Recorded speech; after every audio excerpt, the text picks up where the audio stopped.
ಬಿಸಿ ಸುದ್ದಿ ವಾಹಿನಿಯ ಪ್ರಿಯ ವೀಕ್ಷಕರೇ, ಎಲ್ರಿಗೂ ನಮಸ್ಕಾರ. ಇವತ್ತು ನಾವು ಈ ಒಂದು ವಿಡಿಯೋವನ್ನು ಮಾಡ್ತಾ ಇರುವಂಥ ಉದ್ದೇಶ ಏನು ಅಂತ ಹೇಳಿದರೆ, ನಮ್ಮ ಈ ಪ್ರಸ್ತುತ ಸಂದರ್ಭದಲ್ಲಿ ನಮಗೆ ಈ ಭಾರತೀಯ ಸಂವಿಧಾನ ಕುರಿತಂತೆ ಒಂದು ದ್ವಂದ್ವನೋ ವಿರೋಧಾಭಾಸಕರ ಹೇಳಿಕೆಗಳನ್ನು ನಾವು ಕಾಣ್ತಾ ಇದ್ದೇವೆ.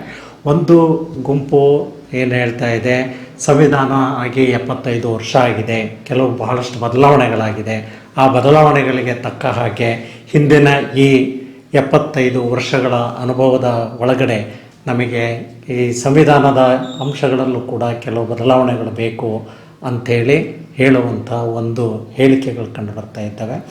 ಮತ್ತು ಅದಕ್ಕೆ ಪ್ರತಿರೋಧದ ರೀತಿಯಲ್ಲಿ ಸಂವಿಧಾನವನ್ನು ಉಳಿಸಿ ಅದನ್ನು ಬದಲಾವಣೆ ಮಾಡುವಂಥ ಮಾತುಗಳು ಬರ್ತಾ ಇದ್ದಾವೆ. ಸಂವಿಧಾನದ ಆಶಯಗಳು, ಮೂಲ ತತ್ವಗಳಿಗೆ ಧಕ್ಕೆ ಆಗ್ತಾ ಇದೆ. ಮತ್ತು ಇವತ್ತಿನ ವಿದ್ಯಮಾನಗಳು ಕೂಡ ಹಾಗೆ ಬಹುಸಂಖ್ಯಾತ ಜನಗಳಿಗೆ ಸಂವಿಧಾನದ ಒಂದು ಶ್ರೀರಕ್ಷೆ ಏನಿದೆ, ಮಾರ್ಗದರ್ಶನ ಏನಿದೆ, ಎಲ್ಲ ಒಂದು ಕಡೆಗೆ ಅದು ನಮಗೆ ಕೈಯಿಂದ ಬಿಟ್ಟೋಗುತ್ತೇನೋ ಅನ್ನುವಂಥ ಒಂದು ಭಾವನೆ ಬರ್ತಾ ಇದೆ.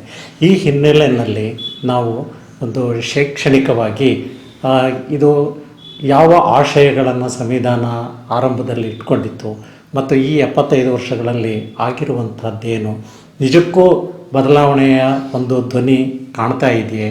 ಒಂದು ವೇಳೆ ಆ ಥರದ್ದು ಧ್ವನಿಯನ್ನು ನಾವು ಇವಾಗ ಗ್ರಹಿಸಿದರೆ ಅದಕ್ಕೆ ಇರುವಂತಹ ಕೆಲವು ಪರಿಹಾರಗಳೇನು ಅನ್ನುವಂಥದ್ದು ವಿಷಯಗಳನ್ನು ಒಂದಷ್ಟು ಶೈಕ್ಷಣಿಕ ಹಿನ್ನೆಲೆಯಲ್ಲಿ ಮತ್ತು ಇವತ್ತಿನ ವರ್ತಮಾನದ ಸಂದರ್ಭದಲ್ಲಿ ಜನಸಾಮಾನ್ಯರಿಗೆ ಈ ಬಗ್ಗೆ ಮಾಹಿತಿಯನ್ನು ತಲುಪಿಸುವಂಥ ಉದ್ದೇಶ ಇವತ್ತಿನದಾಗಿದೆ. ಇಂಥದ್ದೊಂದು ಉದ್ದೇಶವನ್ನು ಸಾಕಾರಗೊಳಿಸಲಿಕ್ಕೆ ನಮ್ಮ ಜೊತೆಗೆ ಇರುವಂತಹ ಇಬ್ಬರು ವಿದ್ವಾಂಸರಿದ್ದಾರೆ. ಅದರಲ್ಲಿ ಮೊದಲನೆಯದಾಗಿ ನಮ್ಮ ಹಿರಿಯರಾಗಿರುವಂತಹ ನಿವೃತ್ತ ಪ್ರಾಧ್ಯಾಪಕರಾಗಿರುವಂತಹ ಅಪರಾಧ ಶಾಸ್ತ್ರದ ಪ್ರಾಧ್ಯಾಪಕರಾಗಿರುವಂಥ ಶ್ರೀಯುತ ನಟರಾಜ್ ಇದ್ದಾರೆ. ಸರ್ ನಮಸ್ಕಾರ.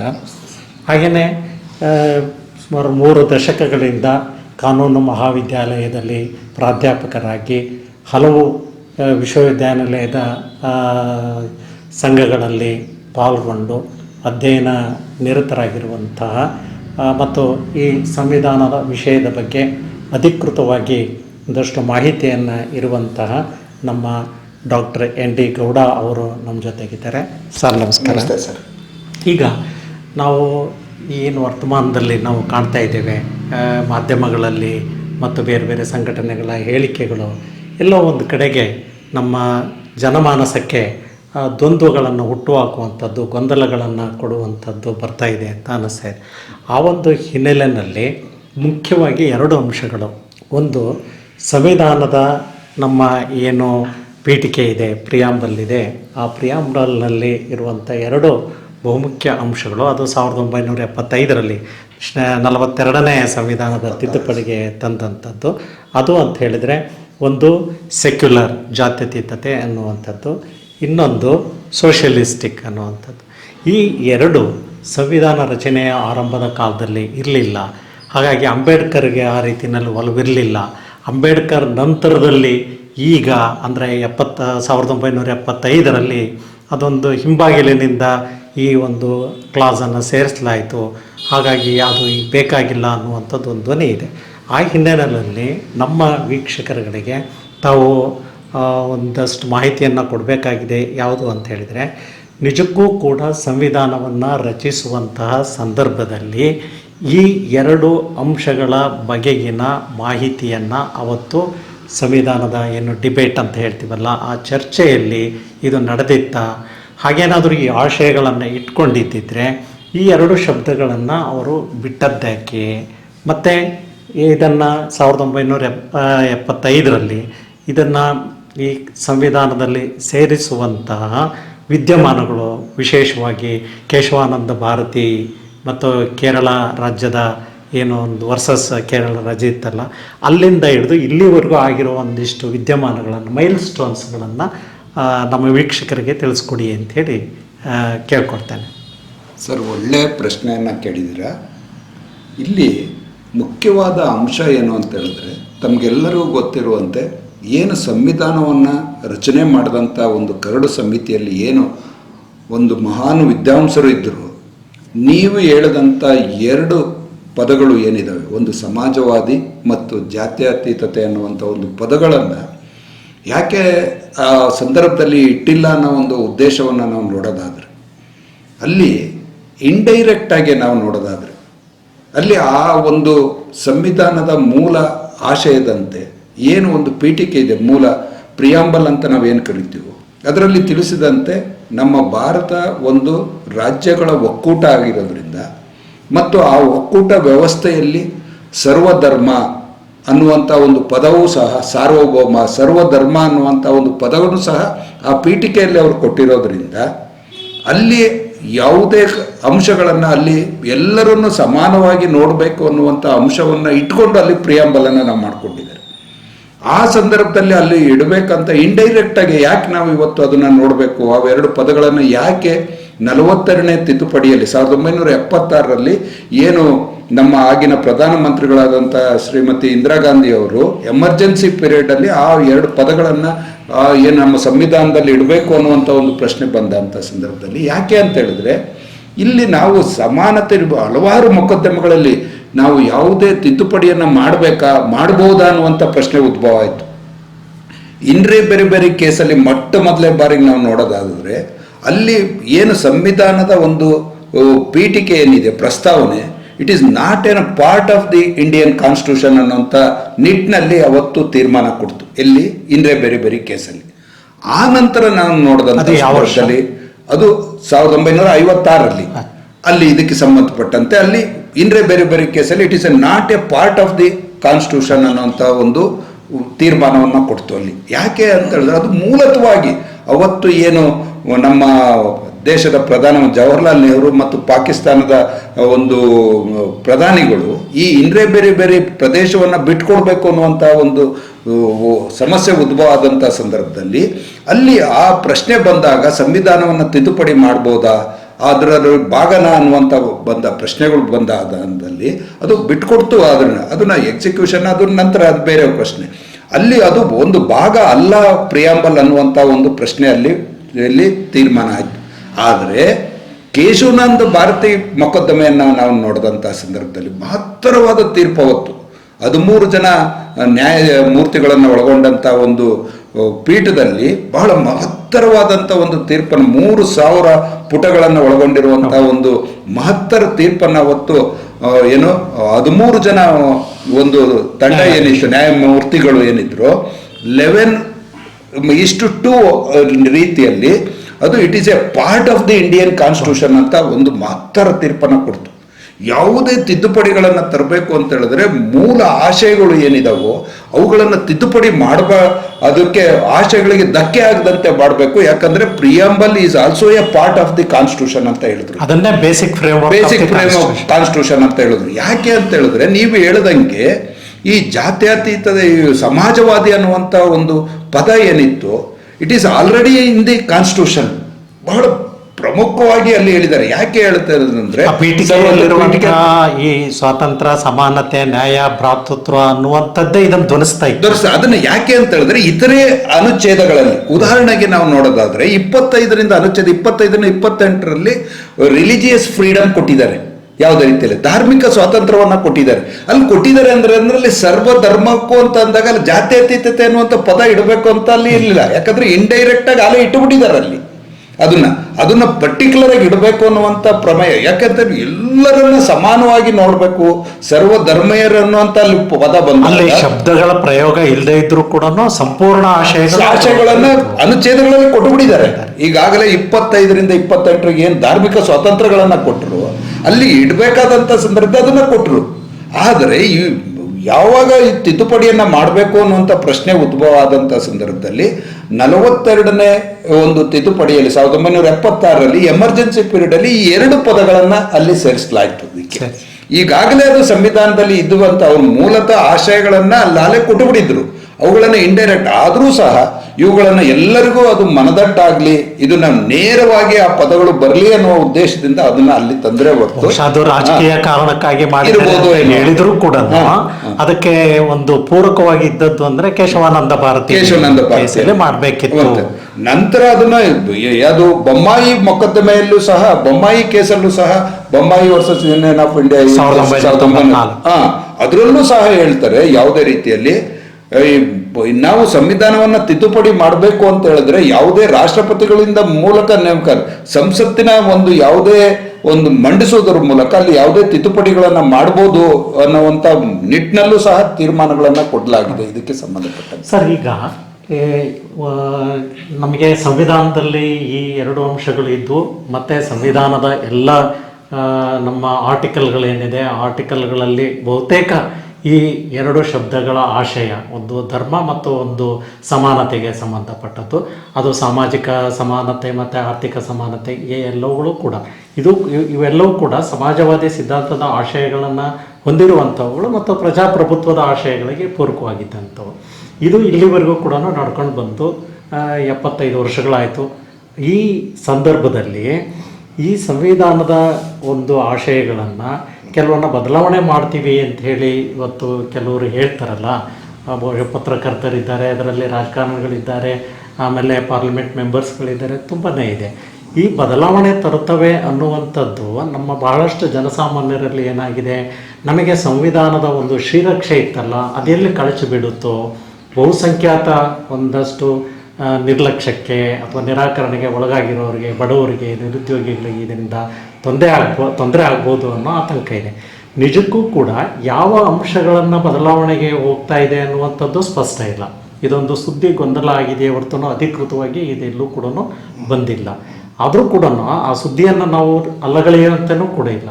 ಈ ಹಿನ್ನೆಲೆಯಲ್ಲಿ ಈ ಒಂದು ಅಗತ್ಯತೆ ಅಥವಾ ಈ ಸುದ್ದಿಗಳು ಹುಟ್ಟಿಕೊಂಡ ವಿಧಾನ ಹೇಗೆ, ಯಾಕೆ ಹೆಂಗಾಯಿತು ಅನ್ನುವಂಥದ್ದನ್ನು ಸ್ವಲ್ಪ ಬಹಳ ಸ್ಪಷ್ಟವಾಗಿದೆ. ಈಗ ನೀವು ಈ ವಿಷಯವನ್ನು ಪ್ರಸ್ತಾಪ ಮಾಡಿದಾಗಲೇ ಅದಕ್ಕೆ ಉತ್ತರ ಕೊಟ್ಬಿಟ್ಟಿದ್ದೀರಿ ಇಂಡೈರೆಕ್ಟ್ ಆಗಿ. ಏನಂತ ಹೇಳಿದ್ರೆ, ಡಾಕ್ಟರ್ ಎನ್ ಡಿ ಗೌಡ ಅವರು ಬಹಳ ಸ್ಪಷ್ಟವಾಗಿ ಹೇಳಿದರು, ಸಂವಿಧಾನಕ್ಕೆ ತಿದ್ದುಪಡಿ ತರಬೇಕು ಅಂತ ಹೇಳಿದ್ರೆ ಯಾವ ಮಾನದಂಡಗಳನ್ನು ಸಂಸತ್ತು ಅನುಸರಿಸಬೇಕು ಅನ್ನೋದನ್ನು ಕೇಶವಾನಂದ ಭಾರತಿ ಬಹಳ ಮೈಲಿಗಲ್ಲು ಅದರಲ್ಲಿ ಹೇಳಿದೆ.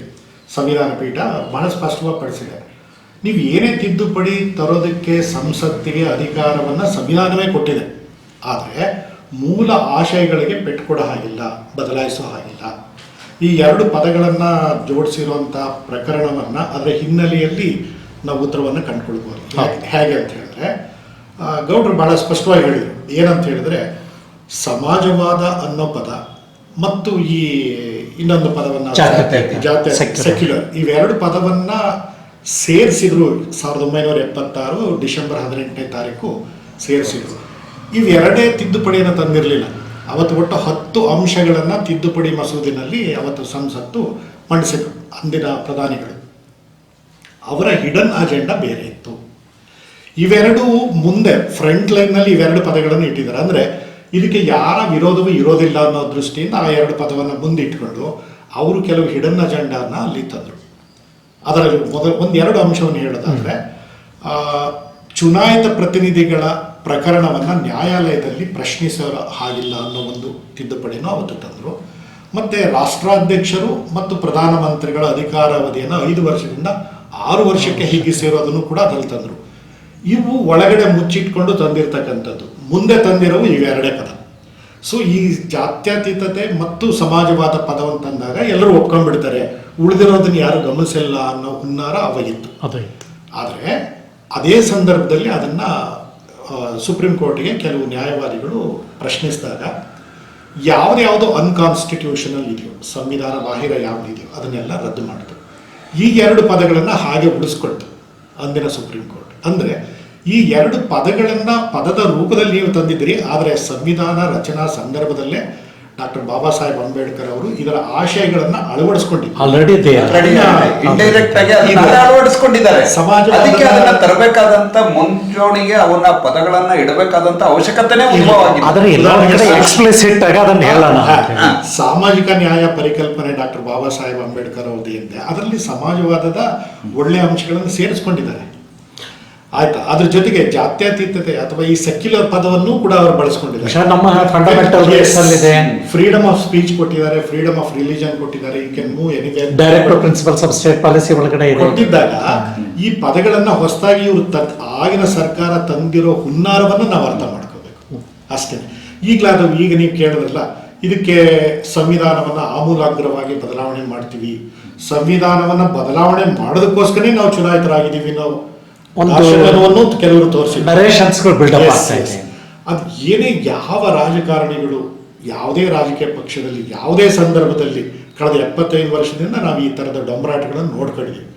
ಯಾವುದೇ ಕಾರಣಕ್ಕೆ ಅವರು ಏನೇ ಬದಲಾವಣೆ ತಂದರೂ ಕೂಡ ಸಂವಿಧಾನದ ಮೂಲ ಆಶಯಗಳಿಗೆ ಅದು ವ್ಯತಿರಿಕ್ತವಾಗಿದೆ ಅಂದರೆ ಯಾರು ಬೇಕಾದರೂ ಅದನ್ನು ಸುಪ್ರೀಂ ಕೋರ್ಟ್ನಲ್ಲಿ ಚಾಲೆಂಜ್ ಮಾಡಿದಾಗ ಅನ್ಕಾನ್ಸ್ಟಿಟ್ಯೂಷನಲ್ ಅಂದು ಈ ತಿದ್ದುಪಡಿಯನ್ನು ರದ್ದು ಮಾಡಿಸುವ ಅಧಿಕಾರ ಸುಪ್ರೀಂ ಅಲ್ಲಿಗೆ ಈ ತರಹದ ರಿವ್ಯೂ ಮಾಡುವ ಅಧಿಕಾರವನ್ನು ಸಹ ಅದು ಒಳಗೊಂಡಿದೆ. ಅದ್ರ ಜೊತೆಗೆ ಇನ್ನೂ ಒಂದು ಹೇಳಿದ್ದಾರೆ, ಚಂದ್ರಚೂಡ ಚೀಫ್ ಜಸ್ಟಿಸ್ ಇದ್ದಾಗ ಅವರು ರಿಟೈರ್ ಆಗೋ ಸಂದರ್ಭದಲ್ಲಿ ಒಂದು ಮಾತನ್ನ ಹೇಳ್ತಾರೆ, ಯಾರಾದರೂ ಬಂದು ನ್ಯಾಯಾಲಯದ ಕಟಕಟೆಯನ್ನ ಕೇಳಲಿ ಅಂತ ನಾವು ಕಾಯೋದಿಲ್ಲ, ಕೆಲವೊಂದು ಸಂದರ್ಭದಲ್ಲಿ ಸಂವಿಧಾನಕ್ಕೆ ಧಕ್ಕೆ ಆಗಿದೆ ಅಂದ್ರೆ ಸ್ವಪ್ರೇರಣೆಯಿಂದ ನಾವು ತಗೊಳ್ತೀವಿ ಕೇಸನ್ನ. ತಗೊಂಡಿದ್ದಾರೆ, ಸೋಮೋಟ ಕೇಸ್ ತಗೊಳ್ಳೋದಕ್ಕೂ ಪವರ್ ಇದೆ. ಸೊ ಸಂವಿಧಾನದ ಆಶಯಗಳಿಗೆ ಅದರ ಮೂಲ ಸ್ವರೂಪಕ್ಕೆ ಯಾರು ಕೂಡ ಧಕ್ಕೆ ತರೋದಕ್ಕೆ ಆಗುವುದೇ ಇಲ್ಲ. ಅಲ್ಲಿಗೆ ಸರ್ವೋಚ್ಚ ನ್ಯಾಯಾಲಯ ಈ ಒಂದು ಸಂವಿಧಾನದ ಒಂದು guardian, it's a guardian, guard it is a guard ಅನ್ನೋ ಖಂಡಿತ. ಹಾಗಿದ್ದಾಗ ಈ ರಾಜಕೀಯ ಕಾರಣಗಳಿಗೆ, ಮತ ಬ್ಯಾಂಕ್ಗಳ ಕಾರಣಗಳಿಗೆ, ವೋಟ್ ಪೊಲಿಟಿಕ್ಸ್ ಅಥವಾ ಪವರ್ ಪೊಲಿಟಿಕ್ಸ್ ಅಂತ ಏನು ಹೇಳ್ತೀವಿ, ಈ ಒಂದು ಕಾರಣಗಳಿಂದ ಏನೆಲ್ಲ ಇವತ್ತು ಮಾತುಕತೆಗಳು ಚರ್ಚೆಗಳು ನಡೀತಾ ಇದ್ದಾವೆ, ಇವೆಲ್ಲವೂ ಕೂಡ ಸಂವಿಧಾನದ ಕಾರಣದಿಂದಾಗಿ ಒಂದು ರಕ್ಷಣೆಯನ್ನು, ಒಂದು ಒಳ್ಳೆಯ ಬದುಕನ್ನು, ಸುಸ್ಥಿರ ಬದುಕನ್ನು ಕಟ್ಕೊಳ್ಬೇಕು ಅನ್ನುವಂಥವ್ರಿಗೆ ಆಗಲಿ, ಮತ್ತು ಇದು ಅಭಿವೃದ್ಧಿಗೆ, ಆರ್ಥಿಕ ಮತ್ತು ಸರ್ವಾಂಗೀಣ ಅಭಿವೃದ್ಧಿಗೆ ಎಲ್ಲೂ ಧಕ್ಕೆ ಆಗೋದಿಲ್ಲ ಅನ್ನುವಂಥ ಒಂದು ಭರವಸೆ ಯಾವತ್ತೂ ಕೂಡ ಕೈ ಬಿಟ್ಟು ಹೋಗಲ್ಲ. ಇವರ ಪ್ರಯತ್ನ ಅಥವಾ ಇವ್ರ ಹುನ್ನಾರವನ್ನು ನಾವು ಅರ್ಥ ಮಾಡ್ಕೊಳ್ಬೇಕು ಮತ್ತು ಮಾಧ್ಯಮದ ಮೂಲಕ ಯುವಜನರಿಗೆ, ವಿದ್ಯಾರ್ಥಿಗಳಿಗೆ ಈ ಸಂದೇಶವನ್ನು ತಲುಪಿಸಬೇಕಾಗಿರುವಂಥ ಪ್ರಯತ್ನ. ಅದೇನಂತ ಹೇಳಿದ್ರೆ, ಸಂವಿಧಾನವನ್ನು ಬದಲಾಯಿಸ್ತೀವಿ, ಈ ಧರ್ಮವನ್ನ, ಜಾತಿಯನ್ನ ಎತ್ಕೊಂಡಾಗ ಜನರು, ಅದರಲ್ಲೂ ಯುವ ಜನರು, ವಿದ್ಯಾರ್ಥಿಗಳು ಕೆರಳುತ್ತಾರೆ. ಅವರ ಮನಸ್ಸನ್ನ ಕೆರಳಿಸಿ ಅವರ ಅಟೆನ್ಷನ್ ಅನ್ನ ಡೈವರ್ಟ್ ಮಾಡಿಬಿಡೋದು, ಬೇರೊಂದು ಮುಖಕ್ಕೆ ತಗೊಂಡು ಹೋಗೋದು. ಮೂಲಭೂತ ಸಮಸ್ಯೆಗಳ ಕಡೆಗೆ ಇವತ್ತು ಯುವಜನರು ಏನು ಸಿಡಿದೆದ್ದಿದ್ದಾರೆ, ನೆರೆ ರಾಷ್ಟ್ರಗಳಲ್ಲಿ ಏನು ನಡೀತಾ ಇದೆ, ಆ ಥರದ ಒಂದು ದೊಡ್ಡ ಆಘಾತ ಅಥವಾ ಆತಂಕಕಾರಿ ವಾತಾವರಣ ನಮ್ಮ ದೇಶದಲ್ಲಿ ಸೃಷ್ಟಿ ಆಗಬಾರ್ದು ಅನ್ನೋ ಕಾರಣಕ್ಕೆ ಜನರನ್ನ ತಪ್ಪು ದಾರಿಗೆ ಎಳೆಯುವಂತಹ ಕೆಲವು ರಾಜಕೀಯ ಪಕ್ಷಗಳ ಡೈವರ್ಟ್ ಮಾಡ್ತಿದ್ದಾರೆ ಬಹಳ ಸ್ಪಷ್ಟವಾಗಿ. ಈಗೇನು ಜೆನ್ಸಿ ಎಲ್ಲ ಕಡೆಗೂ ನಡೀತಾ ಇದೆ. ಇವತ್ತು ಯುವ ಜನರಿಗೆ ಅತ್ಯಂತ ಅವಶ್ಯಕವಾಗಿರತಕ್ಕಂಥ ಉದ್ಯೋಗದ ಸಮಸ್ಯೆ, ಶಿಕ್ಷಣ ಉಚಿತವಾಗಿ, ಸಾರ್ವತ್ರಿಕವಾಗಿ ಕಡ್ಡಾಯದ ಶಿಕ್ಷಣದ ಸೌಲಭ್ಯಗಳ ಕೊರತೆ ಮತ್ತು ಮುಂದಿನ ಬದುಕು ಏನು ಅನ್ನೋದ್ರ ಬಗ್ಗೆ ಬಹಳ ಆತಂಕದ ವಾತಾವರಣ ಸೃಷ್ಟಿ. ಆದರೆ ಆತಂಕ ಯಾಕೆ ಸೃಷ್ಟಿ ಆಗ್ತಾ ಇದೆ ಅಂತ ಹೇಳಿದರೆ, ಜಾಗತೀಕರಣದ ನಂತರದ ಈಗಿನ ದಶಕಗಳಲ್ಲಿ ನಮಗೆ ಈ ನಿರುದ್ಯೋಗ ಹೆಚ್ಚಾಗ್ತಾ ಇದೆ. ನಮಗೆ GDP ಅಂದರೆ ರಾಷ್ಟ್ರೀಯ ವರಮಾನ ಜಾಸ್ತಿ ಆಗ್ತಾ ಇದ್ರೂ ಕೂಡ ನಮಗೇನಾಗಿದೆ, ನಿರುದ್ಯೋಗ ಆಗ್ತಾ ಇದೆ. ನಮಗೆ ಈ ವೇಷ ಮರೆಸಿದಂಥ ಒಂದು ಡಿಸ್ಗೈಸ್ಡ್ ಪಾವರ್ಟಿನೂ ಕೂಡ ಕಾಣಿಸ್ತಾ ಇದೆ. ಡಿಸ್ಗೈಸ್ಡ್ ಪಾವರ್ಟಿ ಇದೆ ಅನ್ನೋದಕ್ಕೇನು ಕಾರಣ ಅಂದರೆ, ಇವತ್ತು ನಾವು ಎಲ್ಲ ಭಾಗ್ಯಗಳನ್ನು ಕೊಡ್ತಾ ಇದ್ದೇವೆ. ನಾವು ಇವತ್ತು ಫ್ರೀ ಬೀಸ್ ಅಥವಾ ನಾವೇನು ಅಕ್ಕಿ ಇವುಗಳನ್ನೆಲ್ಲ ಕೊಡ್ತಾ ಇದ್ದೀವಲ್ವ, ಇವೆಲ್ಲವುಗಳನ್ನು ಯಾಕೆ ಕೊಡ್ತಾ ಇದ್ದೀವಿ ಅಂದರೆ ಕಾರಣ ಏನು ಅಂತ ಹೇಳಿದರೆ ಬಡತನ ಇದೆ ಅನ್ನುವಂಥ ಕಾರಣಕ್ಕೆ. ಹಾಗಾಗಿ ಈ ಆತಂಕಗಳು ಸೃಷ್ಟಿಯಾಗೋದಕ್ಕೆ ಜಾಗತೀಕರಣದ ನಂತರದಲ್ಲಿ ಖಾಸಗೀಕರಣ ಏನಾಯಿತು, ಉದಾರೀಕರಣ ಏನಾಯಿತು, ಈ ಕಾರಣಕ್ಕೆ ಉದ್ಯೋಗ ಸೃಷ್ಟಿಯಲ್ಲಿ ಸ್ಥಿತ್ಯಂತರಗಳು, ವ್ಯತ್ಯಯಗಳು ಆದವು. ಆ ಸೃಷ್ಟಿಯಾದಂಥ ಉದ್ಯೋಗಗಳು ಸುಸ್ಥಿರತೆಯನ್ನು ಕಳ್ಕೊಂಡಿದ್ವು, ಹೊರಗುತ್ತಿಗೆಗಳು ಹೆಚ್ಚಾಗ್ತಾ ಬಂತು, ಮತ್ತು ಉದ್ಯೋಗ ಭದ್ರತೆಗಳು ಇವೆಲ್ಲ ಏನಿದ್ವಲ್ಲ ಇವು ಕಡಿಮೆ ಆಗ್ತಾ ಬಂತು. ಹಾಗಾಗಿ ಇವತ್ತು ನಮ್ಮ ಯುವಕರಿಗೆ ಬೇಕಾಗಿರುವಂಥದ್ದೇನು ಅಂದರೆ, ಅವರು ಓದಿದಂತಹ ವಿದ್ಯೆಗೆ ತಕ್ಕಂಥ ಉದ್ಯೋಗಗಳನ್ನು ಕೊಡುವಂಥ ಒಂದು ಆದಾಯದ ಮೂಲ ಬೇಕಿಲ್ಲ, ಒಂದು ಸೋರ್ಸ್ ಆಫ್ ಇನ್ಕಮ್. ಎರಡನೇದು ಅವರಿಗೆ ನಾವು ಈಗೇನು ಮೀಸಲಾತಿಯ ಕಡೆಯಿಂದಲೂ ಆರ್ಥಿಕ ಅನಾನುಕೂಲಗಳ ಕಡೆಯಿಂದಲೂ ಇವತ್ತೇನು ಅವರಿಗೆ ಕೆಲವು ಆದ್ಯತೆಗಳನ್ನು ಕೊಡ್ತಾ ಇದ್ದೇವೆ, ಆ ಆದ್ಯತೆಗಳು ಕಣ್ಮರೆಯಾಗೋದಿಲ್ಲ, ಕೈ ತಪ್ಪಿ ಹೋಗಲ್ಲ ಅನ್ನುವಂಥ ಒಂದು ಭರವಸೆಯನ್ನು ಕೊಡಬೇಕಾಗಿದೆ. ಇಲ್ಲ ಅಂತ ಹೇಳಿದರೆ ಈ ವಿಷಯಗಳೇ ಸಂಘರ್ಷಗಳಾಗಿ ಮಾರ್ಪಟ್ಟು ಒಂದು ಕಡೆ ಧಾರ್ಮಿಕ ಕಾರಣಗಳನ್ನು ಎತ್ತಿ ಇಟ್ಕೊಂಡು ಸಂಘರ್ಷದಲ್ಲಿ ತೊಡಗೋದ್ರಿಂದ ಈ ಆರ್ಥಿಕ ಅನಾನುಕೂಲಗಳು ಏನಿದಾವೆ ಅವುಗಳ ಸಫರಿಂಗ್ಸ್ಗಳು ಹಾಗೆ ಉಳ್ಕೊಳ್ತವೆ, ಮರೆಮಾಚ್ತವೆ, ಡಿಸ್ಗೇಸ್ ಮಾಡ್ಬೋದು. ಮತ್ತೆ ಅಟೆನ್ಷನ್ ಡೈವರ್ಟ್ ಮಾಡೋದ್ರಿಂದ ನಾನು ನನ್ನ ಅವಧಿಯನ್ನು ನಿರಾತಂಕವಾಗಿ ಮುಗಿಸ್ಕೊಂಡ್ಬಿಡ್ತೀನಿ, ಮುಂದೆ ಬರೋ ಸರ್ಕಾರಗಳು ನೋಡ್ಕೊಳ್ಳಿ. ಅದಲ್ಲ, ಅದರ ಜೊತೆಗೆ ಇನ್ನೊಂದೇನಿದೆ, ಇದ್ರ ಮುಖಾಂತರವಾಗಿ ಈ ಮುಂದಿನ ಚುನಾವಣೆಗಳಲ್ಲಿ ನಾವು ಗೆಲ್ಲಬೇಕು, ಅಧಿಕಾರವನ್ನು ಹಿಡಿಬೇಕು ಅನ್ನುವಂತಹ ಕಾರಣಗಳಿಂದಾಗಿಯೇ ಈ ಧಾರ್ಮಿಕ ಸಂಘರ್ಷಗಳು ಮತ್ತು ಆರ್ಥಿಕ ಸಮಸ್ಯೆಗಳನ್ನು ಮರೆಮಾಚುವಂಥದ್ದು ಇವುಗಳು ನಡೀತಾ ಇದ್ದಾವೆ ಅನ್ನುವಂಥ ಭಾವನೆ ಇದೆ. ಈ ವಿಷಯದ ಬಗ್ಗೆ ಆದರೂ ಸರ್ ಇವತ್ತು ಏನಾಗಿದೆ ಅಂತ ಹೇಳಿದ್ರೆ, ನಾವು ಸಂವಿಧಾನದ ಬದಲಾವಣೆಗಳನ್ನು ಮಾಡುವಂಥ ಒಂದು ಪರಿಸ್ಥಿತಿಗೆ ಬಂದಿದ್ದೀವಿ ಇವಾಗ. ಯಾಕಂದರೆ ಬದಲಾವಣೆ ಬೇಕು ನಮಗೆ, ಯಾಕಂದರೆ more amendments gives more clarity ಅಂತ. ಯಾಕೆ ಅಂತ ಹೇಳಿದ್ರೆ ನಾವು 75 ವರ್ಷಗಳ ಕಾಲಘಟ್ಟದ ಅಗತ್ಯಗಳಿಗೆ ಸ್ಪಂದಿಸುವಂಥ ಕಾರಣಕ್ಕೋಸ್ಕರ ಇವತ್ತು ನಮಗೆ ಬೇಕೇ ಬೇಕು. ಯಾಕಂದರೆ ಇವತ್ತು ನಾವು ನೋಡ್ತಿದ್ದೀವಿ ಲಾ ಆ್ಯಂಡ್ ಸೋಷಿಯಲ್ ಚೇಂಜ್ ಅಂತ ಹೇಳ್ತೀವಿ. ಇವತ್ತು ಕಾನೂನನ್ನು ನಾವು ಬದಲಾವಣೆ ಮಾಡ್ತಿದ್ರೆ ಮಾತ್ರ ಕೆಲವೊಂದು ಸಾರಿ ನಾವು ಸಮಾಜವನ್ನು ಬದಲಾವಣೆ ಮಾಡ್ಬೋದು ಅಂತ. ಆದರೆ ಕೆಲವೊಂದು ಸಾರಿ ನಾವು ನೋಡೋದಾದರೆ, ನನ್ನ ವೈಯಕ್ತಿಕವಾಗಿ ಹೇಳೋದಾದರೆ, until and unless the mind set of the people are not changed, law will not helps the society ಅಂತ. ಹೌದು, ಹಾಗಾದ್ರೆ ಯಾಕೆ ಅಂತ ಹೇಳಿದ್ರೆ ಕಾನೂನುಗಳು ಇವತ್ತು ನೋಡಿ ಸಮಾಜದಲ್ಲಿ ಎಲ್ಲ ಸರ್ಕಾರಗಳಾಗಿರ್ಬೋದು ಯಾವುದೇ ಆಗಿರ್ಬೋದು ಎಷ್ಟು ಕಾನೂನುಗಳನ್ನು ತಂದಿದ್ದಾರೆ.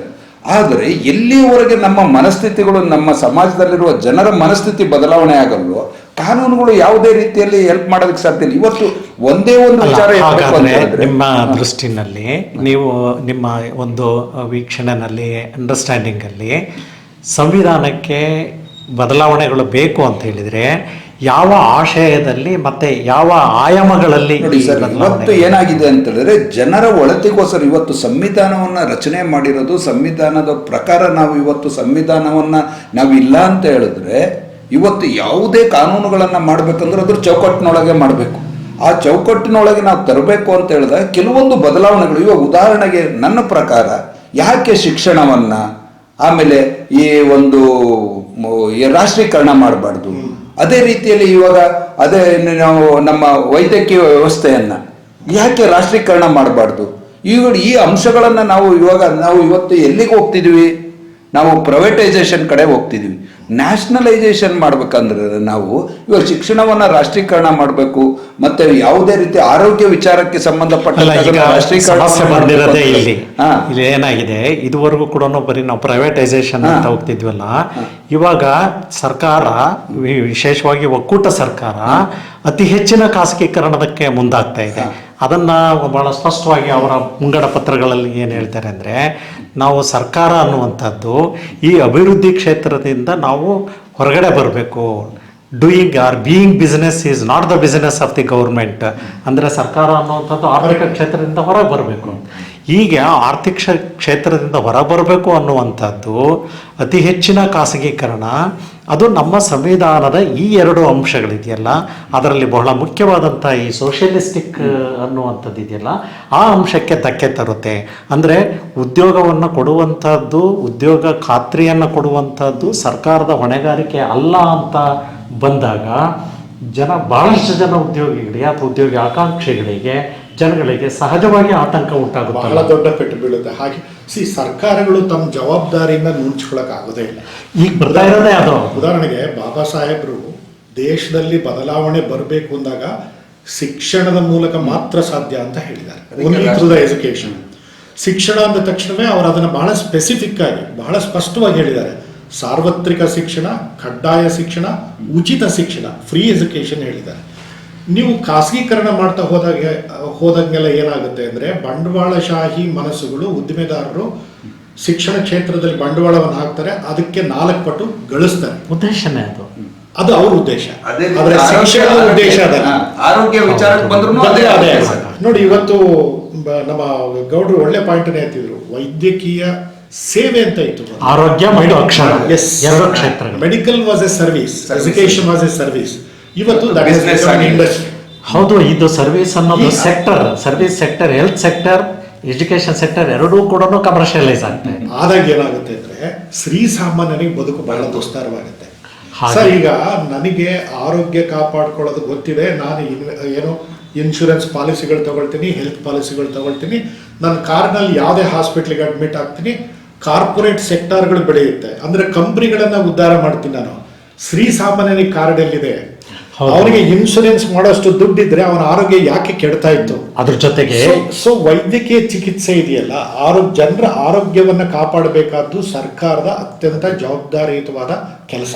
ಈಗ ಮಾಡ್ಲೇಬೇಕು. ಆ ಭದ್ರತೆಯನ್ನು ಕೊಡುವಂತ ಒಂದು ವಿಮಾ ವಲಯ ಐತಲ್ಲ, ಅದನ್ನ ನಾವು ಇವತ್ತು ಖಾಸಗೀಕರಣ ಮಾಡಿದ್ದೇವೆ. ಹಾ. ವಿಮಾ ವಲಯದ ಖಾಸಗೀಕರಣ ಅನ್ನುವಂಥದ್ದು ಕೂಡ ಇವತ್ತು ವಾಣಿಜ್ಯೀಕರಣಗೊಂಡು ಏನಾಗಿದೆ ಅಂತ ಹೇಳಿದ್ರೆ ಜನಗಳಿಗೆ ನಿಲುಕದೇ ಇರುವಂಥದ್ದು ಆಗಿದೆ. ಮತ್ತೆ ಈ ಖಾಸಗಿ ಸಂಸ್ಥೆಗಳು ಹೆಲ್ತ್ ಸೆಕ್ಟರ್ನಲ್ಲಿರುವಂಥವುಗಳು ಈ ವಿಮಾ ವ್ಯವಸ್ಥೆಯನ್ನೇ ತಮ್ಮ ಲಾಭಕ್ಕೆ ಬಳಸ್ಕೊಳ್ಳುವಂಥದ್ದನ್ನು ನಾವು ನೋಡ್ತಾ ಇದ್ದೇವೆ. ಈ ಒಂದು ಸಂದರ್ಭದಲ್ಲಿ ನಾವು ಈ ಸಂವಿಧಾನದ ಆಶಯಗಳನ್ನು ಇನ್ನಷ್ಟು ಹೆಚ್ಚು ಪರಿಣಾಮಕಾರಿಯಾಗಿ ಜಾರಿ ಮಾಡುವತ್ತ ನಾವು ಯೋಚನೆ ಮಾಡಬೇಕಾಗಿತ್ತೇ ಹೊರತು ಈ ರೀತಿಯ ಹಿಂದೆ ಯೂ ಟರ್ನ್ ತೆಗೆದುಕೊಳ್ಳುವಂಥದ್ದು ಕಡೆ ಹೋಗ್ಬಾರ್ದಿತ್ತು. ಯೂಟರ್ನ್ಗಿಂತನೂ ಬಹಳ ಸ್ಪಷ್ಟವಾದ ಪದಗಳಲ್ಲಿ ಬಾಬಾ ಸಾಹೇಬರು ಇದನ್ನು ಯಾವ ರೀತಿ ಹೇಳಿದ್ದಾರೆ ಅಂದರೆ, ಈ ದಿನ ಬರುತ್ತೆ ಅನ್ನೋದು ಅವರಿಗೆ 75 ವರ್ಷದ ಹಿಂದನೇ ಗೊತ್ತಿತ್ತು. ಇಲ್ಲಿವರೆಗೂ ಈ ಸಂವಿಧಾನದ ರಥವನ್ನು ನಾನು ತಗೊಂಡು ಬಂದಿದ್ದೀನಿ, ಸಾಧ್ಯವಾದ್ರೆ ಮುಂದಕ್ಕೆ ತಗೊಂಡೋಗಿ ಹಿಂದೆ ಕೇಳಿಬೇಡ್ರಪ್ಪ ಅಂತ ರಿಕ್ವೆಸ್ಟ್ ಮಾಡಿದೆ. ಯಾಕೆ ಅಂತ ಹೇಳಿದ್ರೆ ಇದು ಹಿಂದೆ ಕೇಳುವಂತ ಪ್ರಯತ್ನ ಇದು. ಸರ್, ಇವತ್ತಿನ ಕಾಲಘಟ್ಟದಲ್ಲಿ ನೋಡಿದಂಥ ಸಂದರ್ಭದಲ್ಲಿ ಎಲ್ಲ ಏನು ಒಬ್ಬ ಸಾಮಾನ್ಯ ವ್ಯಕ್ತಿಗೆ ಸಿಗಬೇಕಾದಂಥ ಎಲ್ಲ ಹಕ್ಕುಗಳನ್ನು, ಎಲ್ಲ ಒಂದು ಅದರ ಮೂಲಭೂತ ಆಶಯಗಳನ್ನು ಸಂವಿಧಾನದಲ್ಲಿ ಇಟ್ಟಿದ್ದಾರೆ ಸರ್. ಮತ್ತು ಇವತ್ತು ನಾವು ಅದಕ್ಕೆ ಬದಲಾವಣೆಗಳನ್ನು ಯಾಕೆ ಅಂತ ಹೇಳಿದ್ರೆ, ಕಾಲ ಬದಲಾವಣೆ ಆದಂತೆ ಜನರ ಮನಸ್ಥಿತಿನೂ ಸಹ ಇವತ್ತು ಬದಲಾವಣೆ ಆಗ್ತಿದೆ. ನಾನು ಒಂದೇ ಒಂದು ಉತ್ತಮವಾದಂಥ ಒಂದು ಎಕ್ಸಾಂಪಲ್ ಹೇಳಬೇಕು ಅಂತ ಹೇಳಿದ್ರೆ, ಇವತ್ತು ಯೂನಿಫಾರ್ಮ್ ಸಿವಿಲ್ ಕೋಡ್ ಸರ್. ಇವತ್ತು UCC ಏನು ಒಂದು ಏಕ ರೀತಿಯ ನಾಗರಿಕ ಸಂಹಿತೆಯನ್ನು ತರಬೇಕು ಅಂತ ಇವತ್ತು ಏನು ಇವರು ಎದ್ದಿದಾರೋ, ಇದನ್ನ ಅನುಚ್ಛೇದ 44 ಅಡಿಯಲ್ಲಿ ಅವತ್ತೇ ಇಟ್ಟುಬಿಟ್ಟಿದ್ದಾರೆ, ಸಂವಿಧಾನದಲ್ಲಿ ಇಟ್ಟಿದ್ದಾರೆ. ಅದನ್ನ ಅದರಲ್ಲಿ 44ರಲ್ಲಿ ಕ್ಲಿಯರ್ ಆಗಿ ಕೊಟ್ಟಿದ್ದಾರೆ. ಅದನ್ನ ಅದ್ರ ಜೊತೆಗೆ ಹಲವಾರು ಮೊಕದ್ದಮೆಗಳಲ್ಲಿ ಸರ್ವೋಚ್ಚ ನ್ಯಾಯಾಲಯ ಹೇಳಿದೆ, ಸರ್ಕಾರಗಳು ಅದನ್ನ ಮಾಡೋದಕ್ಕೆ ಅಧಿಕಾರ ಇದಾವೆ, ಮಾಡಿ ಅಂತ ಹೇಳ್ತಿದ್ದಾರೆ. ಇವತ್ತು ಆ ಒಂದನ್ನ ಮಾಡೋದಕ್ಕೆ ಸರ್ಕಾರಗಳು ಯಾಕೆ ಮುಂದೆ ಸರ್? ಒಂದೇ ಒಂದು ಎಕ್ಸಾಂಪಲ್ ಹೇಳ್ತೀನಿ, ಯಾಕೆ we need uniform civil code ಅನ್ನೋದಕ್ಕೆ, ಏಕ ರೀತಿಯ ನಾಗರಿಕ ಯಾಕೆ ಅಂತ ಹೇಳಿದ್ರೆ, when comes to the criminal laws it is uniform to the irrespective of caste and religion. Criminal laws ಎಲ್ಲರಿಗೂ ಒಂದೇ. ನಾನು ಮುಸ್ಲಿಮ್ಗೆ ಬೇರೆ ಕ್ರಿಮಿನಲ್ ಲಾಸ್, ಹಿಂದೂಗೆ ಬೇರೆ, ಎಲ್ಲ ಒಂದೇ ಇದೆ ಸರ್. ಕಾರಣ ಏನು ಅಂದ್ರೆ, ಕ್ರೈಮ್ ಅನ್ನುವಂಥದ್ದು ಜಾತ್ಯತೀತವಾದದ್ದು, ವರ್ಗಾತೀತವಾದದ್ದು. ಆದ್ರೆ when comes to the personal laws is concern, ವೈಯಕ್ತಿಕ ಕಾನೂನುಗಳಿಗೆ ಬಂದಾಗ ನಮ್ಗೇನಾಗ್ತಿದೆ, ನಮ್ದೇ ಆದಂತ ಒಂದು ಸಿವಿಲ್ ಕಾನೂನುಗಳನ್ನ ಇಟ್ಕೊಂಡು ಫಂಡಮೆಂಟಲ್ ರೈಟ್ಸ್ ಅಲ್ಲಿ ಇವಾಗ ನಾವು ಆ ವಿಚಾರಗಳಿಗೆ ಬಂದಂತ ಸಂದರ್ಭದಲ್ಲಿ ನೋಡಿದ್ರೆ, ವೈಯಕ್ತಿಕ ಕಾನೂನುಗಳಿಗೆ ಬಂದಾಗ ಬೇರೆ ಧರ್ಮದಕ್ಕೆ ನಾವು ಕಂಪೇರ್ ಮಾಡ್ಕೊಂತ ಇವತ್ತು ಏನಾಗಿದೆ ಅಂತ ಹೇಳಿದ್ರೆ, ಮೊದಲು ಇದು ಯಾವುದೂ ಇರಲಿಲ್ಲ. ಈಗ ಏನಾಗಿದೆ, ಅಲ್ಲಿ ಅವನ ಹಕ್ಕುಗಳೇನು, ನನ್ನ ಹಕ್ಕುಗಳೇನು ಅನ್ನೋಂಥ ಧರ್ಮದ ರೀತಿಯಲ್ಲಿ ಬಂದಿದ್ದಾವೆ. ಇವತ್ತು ನೋಡಿ, ಯಾವುದೇ ವೈಯಕ್ತಿಕ ಕಾನೂನುಗಳ ಮತ್ತೆ ಇವಾಗ ಒಂದೇ ಒಂದು ಎಕ್ಸಾಂಪಲ್ ಹೇಳ್ತೀನಿ. ಇತ್ತೀಚೆಗೆ ಒಂದು ತಲಾಕ್ ಅನ್ನೋದನ್ನ ತೆಗೆದುಹಾಕುವಂಥ ಮನಸ್ಥಿತಿಯನ್ನ ಇವಾಗ ಯಾಕೆ ಹೆಣ್ಣು ಮಕ್ಕಳು ಅಂತ ಹೇಳಿದ್ರೆ, ಮೊದಲು ಹೇಳ್ತಾರೆ it is an inhuman act against a women, it is an arbitrary act of an man against a women. Without assigning any reason the husband is having a right to give talaq to his wife ಅಂತ ಹೇಳಿದ್ರೆ ಅಲ್ಲಿ ಯಾವುದೇ ಕಾರಣ ಇಲ್ಲ. ಬಹುಶಃ ಸಮಾನತೆ ಅನ್ನುವಂಥದ್ದು ಅದೇ, ಆ ಸಮಾನತೆಯನ್ನ ಒಂದು ಅಭಿವೃದ್ಧಿಯ ನೆಲೆಗಟ್ಟಿನಲ್ಲಿ ನಾವು ಈ ಧಾರ್ಮಿಕ ಅಂಶಗಳನ್ನು, ರಿಜಿಡಿಟೀಸ್ಗಳೇನಿದ್ದಾವೆ ಅವುಗಳನ್ನು ಬಿಟ್ಟು ಕೊಡುವಂಥ ಮನಸ್ಥಿತಿಯನ್ನು ನಾವು ತರಬೇಕು. ಎಲ್ಲ ಧರ್ಮಗಳಲ್ಲೂ ಅದನ್ನು ತರಬೇಕು, ಅದು ಆಗಬೇಕಿತ್ತು. ಅದ್ರ ಬದಲಾಗಿ ಏನಾಗಿದೆ, ಇವತ್ತು ಒಂದು ಕಡೆ ಓಲೈಕೆಗಳಿದ್ದಾವೆ, ಇನ್ನೊಂದು ಕಡೆ ದ್ವೇಷ ಮುಖಾಂತರ ಕೆರಳಿಸುವಿಕೆ. ಓಲೈಕೆ ಕೆರಳಿಸುವಿಕೆಗಳ ನಡುವಿನ ಸಂಘರ್ಷ ಏನಾಗಿದೆ, ಅದು ನಮ್ಮನ್ನು ನಮ್ಮ ಯುವಕರನ್ನ ನಿರುದ್ಯೋಗಗಳು ತಗೊಂಡು ಹೋಗ್ತಿದೆ, ಸಮಾಜವನ್ನು ಸರಿಯಾದ ಶಿಕ್ಷಣಗಳು ತಗೊಂಡು ಸಿಗ್ತಾ ಇಲ್ಲ. ಇವತ್ತು ನಾವು ಸಾಮಾನ್ಯ ಪದವಿ ವಿಶ್ವವಿದ್ಯಾನಿಲಯಗಳಲ್ಲಿ ಹೊರಬಂದಂಥ ಗೋಲ್ಡ್ ಮೆಡಲ್ ಪಡ್ಕೊಂಡಂಥವ್ರಿಗೂ ಕೂಡ ಉದ್ಯೋಗ ಭರವಸೆಗಳು ಇಲ್ಲ. ಈ ಎಲ್ಲ ದೃಷ್ಟಿಯಿಂದ ನಾವು ಗಮನ ಕೊಡಬೇಕಾಗಿದ್ದದ್ದು ಯಾವುದಕ್ಕೆ ಅಂತ ಹೇಳಿದರೆ, ಒಂದು ಆರ್ಥಿಕ ಅಭಿವೃದ್ಧಿ ಮತ್ತು ಈ ಉದ್ಯೋಗ ಇವುಗಳಿಗೆ ಕೊಡಬೇಕಿತ್ತ ಹೊರತು ಭಾವನಾತ್ಮಕ ಅಂಶಗಳಾದಂಥ ಧರ್ಮ ಮತ್ತು ಈ ವಿಷಯಗಳನ್ನು ತೆಗೆದುಕೊಂಡು ನಾವು ಸಂಘರ್ಷಕ್ಕಿಳಿಬಾರ್ದಿತ್ತು ಅನ್ನೋದು. ಆ ಒಂದು ಹಿನ್ನೆಲೆಯಲ್ಲಿ ಇವತ್ತು ಈ ಸೆಕ್ಯುಲರ್ ಮತ್ತು ಸೋಷಿಯಲಿಸ್ಟಿಕ್ ಅನ್ನುವಂಥ ಶಬ್ದಗಳಿದಾವಲ್ಲ, ಈ ಶಬ್ದಗಳ ಬಗೆಗೆ ಒಂದು ರೀತಿಯ ಅವರ್ಷನ್ನು ಒಂದು ವರ್ಗಕ್ಕೆ ಬಂದುಬಿಟ್ಟಿದೆ. ಹಾಗಾಗಿ ಇವುಗಳನ್ನು ಬದಲಾವಣೆ ಮಾಡಬೇಕು ಅನ್ನುವಂಥದ್ದೇ ಅವರ ಒಂದು ಒಳ ಹೊರ ಅಜೆಂಡಾ ಆಗಿರೋದ್ರಿಂದ ಇವುಗಳನ್ನು ಬದಲಾವಣೆ ಒಂದು ವೇಳೆ ಮುಂದಾದರು ಅಂತ ಹೇಳಿ. ಯಾಕಂದರೆ ನಮ್ಮ ಸಂವಿಧಾನದಲ್ಲಿ ಏನಾಗಿದೆ, ಬಹುಮತನೇ ಭಾಳ ಮುಖ್ಯ ಆಗಿದೆ. ಈ ಜನಗಳ ಬಹುಮತ ಬಂದಿದೆ ಅಂದರೆ, ಅತಿ ಹೆಚ್ಚು ಬಹುಮತವನ್ನು ಪಡೆದಿರುವಂಥ ಸರ್ಕಾರ ಅತಿ ಹೆಚ್ಚು ತನಗೆ ಬೇಕಾದಂಥ ನಿರ್ಧಾರಗಳನ್ನು ತೆಗೆದುಕೊಳ್ಳುವಂಥ ಅವಕಾಶಗಳಿದೆ. ಆ ಒಂದು ನಿಟ್ಟಿನಲ್ಲಿ ಈ ಎರಡು ಅಂಶಗಳಿಗೆ ಧಕ್ಕೆ ಬರುವಂಥ ರೀತಿಯಲ್ಲಿ ಏನಾದರೂ ವಿದ್ಯಮಾನಗಳು ನಡೆದರೆ ಇದಕ್ಕೆ ಯಾರು ಫಲಾನುಭವಿಗಳಾಗಬಹುದು, ಯಾರಿಗೆ ನಷ್ಟ ಆಗಬಹುದು ಅಂತ ತಮಗನ್ಸುತ್ತೆ?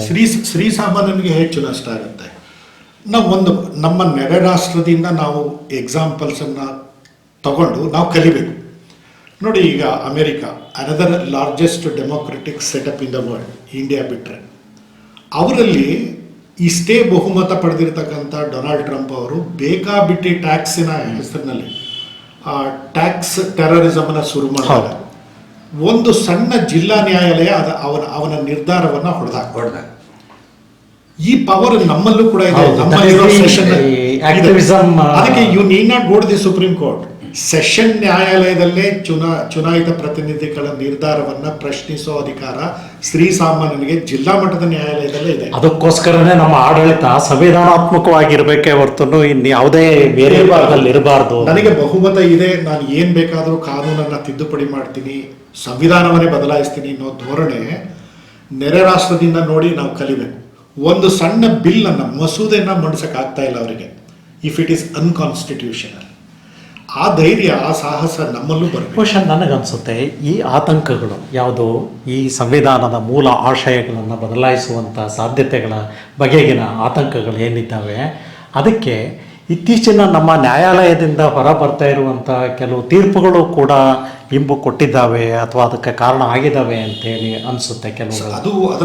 ಇದರಲ್ಲಿ ನ್ಯಾಯಾಧೀಶರು ಮತ್ತು ನ್ಯಾಯಾಡಳಿತದಲ್ಲಿ ದೋಷಕ್ಕಿಂತ ಹೆಚ್ಚಾಗಿ ಶಾಸಕಾಂಗ ಏನಿದೆ ಇವರು ಎಸಗುವ ತಪ್ಪುಗಳು. ಉದಾಹರಣೆಗೆ, ಶಾಸಕಾಂಗದ ಪ್ರತಿನಿಧಿಗಳಾಗಿ ಸರ್ಕಾರಿ ವಕೀಲರುಗಳು, ಅದರ ಪಬ್ಲಿಕ್ ಪ್ರಾಸಿಕ್ಯೂಟರ್ಗಳು, ಅಸಿಸ್ಟೆಂಟ್ ಪಬ್ಲಿಕ್ ಪ್ರಾಸಿಕ್ಯೂಟರ್ಗಳು ನ್ಯಾಯಾಲಯದಲ್ಲಿ ಸರ್ಕಾರದ ಪರವಾಗಿ ವಾದವನ್ನು ಮಂಡಿಸ್ತಾರೆ. ಸರ್ಕಾರದ ನೀತಿಗಳನ್ನು, ಸರ್ಕಾರದ ಪಾಲಿಸಿಗಳನ್ನು ನ್ಯಾಯಾಲಯದ ಮುಂದೆ ಇಡ್ತಾರೆ.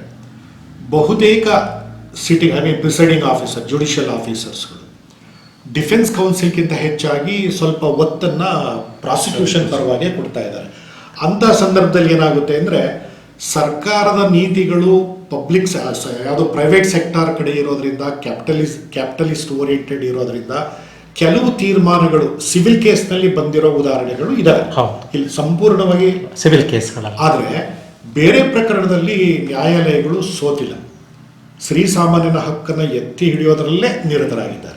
ನೀವು ಹೇಳಿದಾಗೆ ಕಂಪನಿ ಅಫೇರ್ಸ್ನಲ್ಲಿ, ಟ್ಯಾಕ್ಸೇಷನ್ ವಿಷಯದಲ್ಲಿ, ಇಲ್ಲೀಗಲ್ ಅನ್ಸೋರ್ಸ್ಡ್ ಅನ್ಡಿಸ್ಕ್ಲೋಸ್ಡ್ ಅಸೆಟ್ಸ್ನಲ್ಲಿ, ಈ ಪ್ರಕರಣದಲ್ಲಿ ಸ್ವಲ್ಪ ಈ ಎಕನಾಮಿಕ್ ಅಫೆನ್ಸಸ್ನಲ್ಲಿ ಕಾರ್ಪೊರೇಟ್ ಸೆಕ್ಟರೇ ಆಯಿತು. ಮತ್ತೆ ನೀವು ಎಕನಾಮಿಕ್ ಅಫೆನ್ಸಸ್ ತಂದಾಗ ಅದ್ರ ಮೇಲೆ ನ್ಯಾಯಾಲಯಗಳು ಬಹಳ ಕಠಿಣವಾದ ನಿಲುವನ್ನು ತಗೊಂಡಿದ್ದಾರೆ. ಆದರೆ ಈ ಕಾರ್ಪೊರೇಟ್ ಸೆಕ್ಟರಿಗೆ ಸಂಬಂಧಪಟ್ಟಿರ್ತಕ್ಕಂಥ ಪ್ರಕರಣಗಳು, ಕಂಪನಿ ಅಫೇರ್ಸ್ಗಳ ಪ್ರಕರಣಗಳಲ್ಲಿ ಹೈಕೋರ್ಟಿನವರೆಗೂ ನಮಗೆ ಜಸ್ಟಿಸ್ ಸಿಗ್ತಾನೆ ಇದೆ. ಸ್ವಲ್ಪ ಅಪೆಕ್ಸ್ ಕೋರ್ಟ್ನಲ್ಲಿ ಹಿನ್ನಡೆ ಆಗಿದೆ ಕೆಲವು ಪ್ರಕರಣದಲ್ಲಿ. ಅದಕ್ಕೋಸ್ಕರನೇ ಇವತ್ತು ನಮ್ಮ ದೇಶದಲ್ಲಿ ಸಹಸ್ರಾರು ಕೋಟಿಗಳನ್ನು ಬ್ಯಾಂಕಿಗೆ ಮತ್ತು ಸಮಾಜಕ್ಕೆ ದ್ರೋಹ ಮಾಡಿ ಹೊರಗೆ ಹೋಗಿ ಅವರು ಆಶ್ರಯ ತಗೊಳ್ತಾ ಇದ್ದಾರೆ. ಅವ್ರನ್ನ ಕರೆತರುವಂಥದ್ದೇ ಒಂದು ದೊಡ್ಡ ಸಾಹಸ ಆಗೋಗ್ಬಿಟ್ಟಿದೆ. ಅವ್ರನ್ನೆಲ್ಲ ತಗೊಂಡು ಬಂದಿದ್ರೆ ಇಷ್ಟೊತ್ತಿಗೆ ನಮ್ಮ ದೇಶದಲ್ಲಿ ಈ ಥರದ ಆರ್ಥಿಕ ಅಪರಾಧಗಳು ಮತ್ತು ಶ್ರೀಸಾಮಾನ್ಯ ಏನು ನಂಬಿಕೆ ಇಟ್ಕೊಂಡು ಬ್ಯಾಂಕ್ನಲ್ಲಿ ಡಿಪಾಸಿಟ್ ಇಟ್ಟಿದ್ದಾರೆ ಅವಕ್ಕೆಲ್ಲ ಅಭದ್ರತೆ ಕಾಡ್ತಾ ಇರಲಿಲ್ಲ. ಸೊ ಈ ನೀವು ಹೇಳಿದಾಗೆ ಕೆಲವು ಪ್ರಕರಣದಲ್ಲಿ ಸ್ವಲ್ಪ setback ಈಗ ಆಗಿದೆ. ನಮಗೆ ಇವತ್ತಿನ ನೇರ ಸಂಘರ್ಷಗಳು ಬಂದಿರೋದು ಗೌಡ್ರು ಇದನ್ನ ಪ್ರಾರಂಭದಲ್ಲೇ ಹೇಳಿದ್ರು, ನಾವು ಕ್ರಿಮಿನಲ್ ಲಾಗೆ ಎಷ್ಟು ಪ್ರಾಶಸ್ತ್ಯ ಕೊಟ್ಟಿದ್ದೀವಿ, ಸಿವಿಲ್ ಲಾಗೆ ಮತ್ತೆ ಕಾಮನ್ ಸಿವಿಲ್ ಕೋಡ್ ತರಬೇಕು ಅನ್ನೋದು ಈ ಉದ್ದೇಶಕ್ಕಾಗಿ. ನಾನು ಯಾವುದೋ ಒಂದು ಬ್ಯಾಂಕಿಗೆ ಅಥವಾ ಯಾವುದೋ ಒಂದು ಗ್ಯಾರಂಟಿಗೆ ಫ್ರಾಡ್ ಮಾಡಿ ಹೊರಗಡೆ ಹೋಗೋದಕ್ಕೆ ನನಗಿರೋ ಅವಕಾಶವನ್ನು ಮೊದಲೇ ತಪ್ಪಿಸ್ಬೇಕು. ಈಗ ಬಂದಿರೋ BNSS ನಲ್ಲಿ ಗೌಡ್ರೆ ನೀವು ಅದನ್ನ ಚೆನ್ನಾಗಿ ಹೇಳ್ಬೋದು. ಈಗ ಏನು ಭಾರತೀಯ ನಾಗರಿಕ ಸುರಕ್ಷಾ ಸಮಿತಿಯಲ್ಲಿ ಅಮೆಂಡ್ಮೆಂಟ್ ಬಂದಿದೆ. ಮೊದಲು ಯಾವುದೇ ಸಿವಿಲ್ ಮೊಕದ್ದಮೆ ಆಗಲಿ ಕ್ರಿಮಿನಲ್ ಮೊಕದ್ದಮೆ ಆಗಲಿ ಇನ್ ಅಬ್ಸೆನ್ಷಿಯಾ ಟ್ರಯಲ್ ಬಹಳ ಕಷ್ಟ ಇತ್ತು. ದಾವೂದ್ ಇಬ್ರಾಹಿಂ ಪ್ರಕರಣವನ್ನೇ ತಗೊಳ್ಳಿ, ಟ್ರಯಲ್ ಮಾಡೋಕ್ಕೆ ಆಗ್ತಿರ್ಲಿಲ್ಲ ನನಗೆ. ಈಗ ಹಾಗಿಲ್ಲ, ಬಂದಿರೋ ಅಮೆಂಡ್ಮೆಂಟ್ ಅಲ್ಲಿ ಏನಾಗ್ತದೆ, ಇನ್ ಅಬ್ಸೆನ್ಷಿಯಾ ಟ್ರಯಲ್ ಕ್ಯಾನ್ ಬಿ ಹೆಲ್ಡ್. ಅದಕ್ಕೆ ಡ್ಯೂ ಪ್ರಾಸೆಸ್ ಇದೆ, ಇಷ್ಟು ದಿವಸ ಅಂತ ಕೊಡ್ತಾರೆ. ಆಗದೆ ಇದ್ರೆ ಕೋರ್ಟ್ ಕೆನ್ ಎಕ್ಸ್ಪರ್ಟಿನೋ ಅಥವಾ ಇನ್ನೊಂದು ತಗೊಂಡು ಈಗ ನಮ್ಮ ಅವಾಗ ಸಿವಿಲ್ ಲಾಸ್ ನಲ್ಲಿ ಒಂದು ಮಹತ್ತರ ಬದಲಾವಣೆಗೆ ಈಗ ಒಂದು ನಮಗೆ ಅಸ್ತ್ರ ಸಿಕ್ಕಿದೆ ಅಂತ ನನ್ನ ಭಾವನೆ. ಈಗ ಹೆಚ್ಚು ವಿಸ್ತೃತವಾಗಿ ಗೌಡರು ಹೇಳ್ಬೋದು. ಸರ್, ಇವತ್ತು ಅದರನ್ನು ಹೊರತುಪಡಿಸಿ ನಮ್ಮ ಸಂವಿಧಾನದ ಚೌಕಟ್ಟಿನಲ್ಲಿ ಇವತ್ತು ನಿಜವಾಗ್ಲೂ ಕೆಲಸ ಮಾಡ್ತಿರೋದು ಕಾನೂನು ಅನ್ನೋದು ನನ್ನ ಇದು. ಯಾಕೆಂದರೆ ಒಂದು ನ್ಯಾಯಾಂಗ ವ್ಯವಸ್ಥೆ ಏನಿದೆ ಇವತ್ತು ಸಂವಿಧಾನದ ಚೌಕಟ್ಟಿನಲ್ಲಿ ಪ್ರತಿಯೊಬ್ಬ ನಾಗರಿಕನಿಗೂ ಸಹ ಅವನ ಹಕ್ಕುಗಳು ಯಾವುದೇ ಉಲ್ಲಂಘನೆ ಆಗಬಾರ್ದು. ಮತ್ತೆ ಇವಾಗ ಯಾವುದೇ ರೀತಿ ಜಸ್ಟಿಸ್ ಡಿಲೇಡ್ ಏನು ಇವತ್ತು ಆಗ್ತಿದೆ ಅನ್ನೋ ಒಂದು ಕಾರಣಕ್ಕೋಸ್ಕರ ಇವತ್ತು ಮಹತ್ತರ ತೀರ್ಪುಗಳನ್ನು ಕೊಟ್ಟು ಇವತ್ತು ಒಂದು ಮಧ್ಯಸ್ಥಗಾರಿಕೆ ಒಂದು ಸಿಸ್ಟಮ್ ಅನ್ನು ತಂದಿದ್ದಾರೆ. ನ್ಯಾಯಾಲಯದ ಮತ್ತೆ ಕಾನೂನುಗಳು ಪರಿಣಾಮಕಾರಿಯಾಗಿದ್ದಾವೆ, ಕಾನೂನುಗಳಿದ್ದಾವೆ. ಆದ್ರೆ ಆ ಕಾನೂನುಗಳ ಜಾರಿ ಪರಿಣಾಮಕಾರಿಯಾಗಿ ಇವತ್ತು ನಾವು ಎಲ್ಲಿ ಫೇಲ್ಯೂರ್ ಆಗ್ತಿದೀವಿ ಅಂತ ಹೇಳಿದ್ರೆ ಆ ಕಾನೂನುಗಳನ್ನ ಎಕ್ಸಿಕ್ಯೂಷನ್ ಮಾಡೋದ್ರಲ್ಲಿ ಅನುಷ್ಠಾನಗೊಳಿಸುವಲ್ಲಿ ನಾವು ವಿಫಲರಾಗ್ತಿದ್ವಿ. ಅವುಗಳನ್ನ ಪರಿಣಾಮಕಾರಿ ಸ್ಥಿತಿಯಾಗಿ ನಾವು ಎಕ್ಸಿಕ್ಯೂಷನ್ ಆಯ್ತು ಅಂತ ಹೇಳಿದ್ರೆ ಯಾವುದೇ ಸಂವಿಧಾನದ ಮೂಲ ಆಶಯಗಳು ಸಂವಿಧಾನ ಚೌಕಟ್ಟಿನಲ್ಲಿ ಒಬ್ಬ ವ್ಯಕ್ತಿಗೆ ಏನೇನು ಸಿಗಬೇಕಾಗಿದೆಯೋ ಅವೆಲ್ಲವೂ ಸಿಗ್ತವೆ. ಯಾಕೆ ಅಂತ ಹೇಳಿದ್ರೆ ನೀವು ಇವತ್ತು ಜನರ ನಂಬಿಕೆಯಲ್ಲಿ ಇವತ್ತು ನಾವು ಪ್ರಸ್ತುತ ವಿದ್ಯಮಾನದಲ್ಲಿ ನೋಡಿದ್ರೆ ಈ ಕಾರ್ಯಾಂಗ, ಶಾಸಕಾಂಗ, ನ್ಯಾಯಾಂಗದ ವ್ಯವಸ್ಥೆಯನ್ನು ನಾವು ನೋಡಿದಾಗ ಇವತ್ತು ನ್ಯಾಯಾಂಗದ ಮೇಲೆ ಇಟ್ಟಿರುವಂಥ ಒಂದು ಆಶಯಗಳು ಏನಿದಾವೆ, ಭರವಸೆಗಳು ಏನಿದಾವೆ, ಅವುಗಳ ಆಧಾರದ ಮೇಲೆ ಇವತ್ತು ಜೀವನವನ್ನು ಸಾಗಿಸಬೇಕಾದಂಥ ಪರಿಸ್ಥಿತಿಯಲ್ಲಿ ನಾವು ಬಂದ್ಬಿಟ್ಟಿದ್ವಿ. ಅದನ್ನ ಆ ನೆಲೆಯಲ್ಲಿ ನಾವು ಯಾವುದೇ ರೀತಿಯಲ್ಲಿ ನ್ಯಾಯಾಲಯಗಳು ಏನು ಒಂದು ಸಂವಿಧಾನ ಚೌಕಟ್ಟಿನಲ್ಲಿ ಇವತ್ತು ಏನು ಮಾಡ್ಬೋದು ಅನ್ನುವ ಒಂದು ನಿರ್ದೇಶನಗಳನ್ನು ಕೊಡ್ತಿದ್ದಾರೋ ಆ ನಿರ್ದೇಶನಗಳ ಅನುಗುಣವಾಗಿ ನಡ್ಕೊಂಡು ಹೋದ್ರೂ ಸಾಕು ಸರ್ಕಾರಗಳು ಅವು ಆಶಯಗಳನ್ನು ಈಡೇರಿಸಬಹುದು ನನ್ನ ಆಶಯ.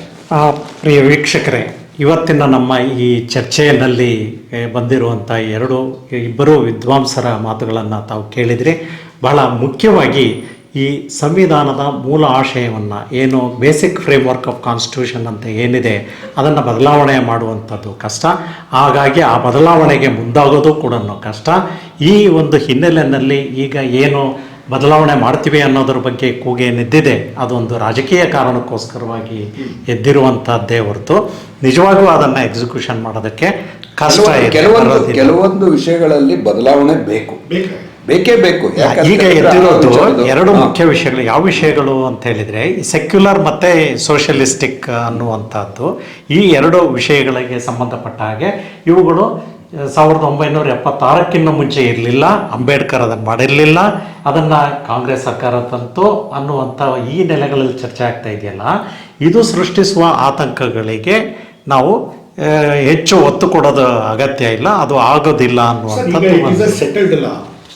ಈ ಎರಡು ಪದಗಳಿಗೆ ಸಂಬಂಧಪಟ್ಟಂತೆ 1976ರಲ್ಲಿ ಅದನ್ನ ಆಗ್ಲೂ ಕೂಡ ಸುಪ್ರೀಂ ಕೋರ್ಟ್ ಎತ್ತಿಡಿದಿತ್ತು. 2024 ನವೆಂಬರ್ ತಿಂಗಳಲ್ಲಿ, ಅಂದ್ರೆ ಮುಂದಿನ ತಿಂಗಳಿಗೆ ಒಂದು ವರ್ಷ ಆಯ್ತು ಜಡ್ಜ್ಮೆಂಟ್. 1994ರಲ್ಲಿ ಬೊಮ್ಮಾಯಿ ಅವರ ಕೇಸಲ್ಲೂ ಈಗ 2024ರಲ್ಲಿ 2024 ನವೆಂಬರ್ನಲ್ಲಿ ಸ್ಪಷ್ಟವಾಗಿ ಹೇಳಿದೆ, ಈ ಎರಡೂ ಪದಗಳು ಸಂವಿಧಾನದ ಆಶಯಕ್ಕೆ ಪೂರಕವಾಗಿದ್ದಾವೆ, ಇದನ್ನ ಪರಿಶೀಲನೆ ಮಾಡೋ ಅವಶ್ಯಕತೆ ಇಲ್ಲ, ಎತ್ತಿಡಿತು ಆ ಎರಡು. ಒಂದು ಕಡೆಗೆ ಇವತ್ತಿನ ನಮ್ಮ ನ್ಯಾಯಾಂಗ ಅಥವಾ ನಮ್ಮ ಸುಪ್ರೀಂ ಕೋರ್ಟ್ ಅಂತ ಅನ್ನುವಂಥದ್ದೇನಿದೆ ಅದು ಇವತ್ತು ನಮ್ಮ ಸಂವಿಧಾನದ ಒಂದು ದೊಡ್ಡ ವಾಚಡಾಗ್ ಅಂತ ಹೇಳ್ಬೋದು. ಆ ಒಂದು ನಮಗೆ ಸುರಕ್ಷೆ ಇರೋದ್ರಿಂದ ನಮಗೆ ಆತಂಕ ಬೇಡ ಅಂತದ್ದು. ಕೆಲವೊಂದು ವಿಚಾರದಲ್ಲಿ ಕ್ಲಿಯರ್ ಆಗಿ ಹೇಳ್ಬಿಟ್ಟಿದೆ, ಯಾವ ವಿಚಾರಗಳು ಒಂದು ಸಮಾಜದಲ್ಲಿರುವ ವ್ಯಕ್ತಿಗಳ ಜನರ ಒಂದು ಆಶಯಗಳಿಗೆ ಪೂರಕವಾಗಿದ್ರೆ ಅದನ್ನ ಮಾಡಿ, ನೀವು ಮಾಡಿ ಅಂತಾನೆ ಸೂಕ್ತವಾಗಿದ್ರೆ ಅದು ಮಾಡಿ ಅಂತಾನೆ ಹೇಳಿದೆ.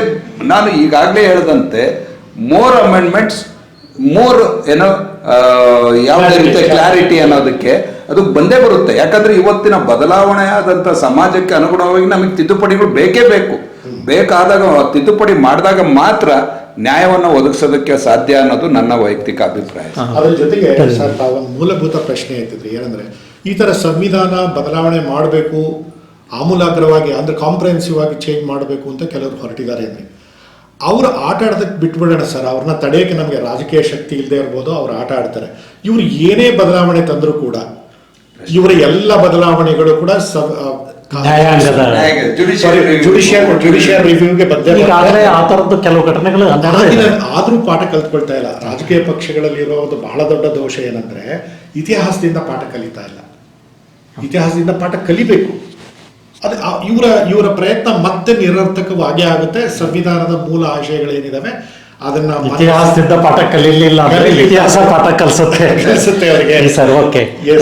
ಕೊನೆಯದಾಗಿ ಒಂದು ವಿಷಯವನ್ನು ನಾವು ಪ್ರಸ್ತಾಪಿಸ್ತಾ ಈ ಒಂದು ಚರ್ಚೆಯನ್ನು ಮುಗಿಸೋಣ.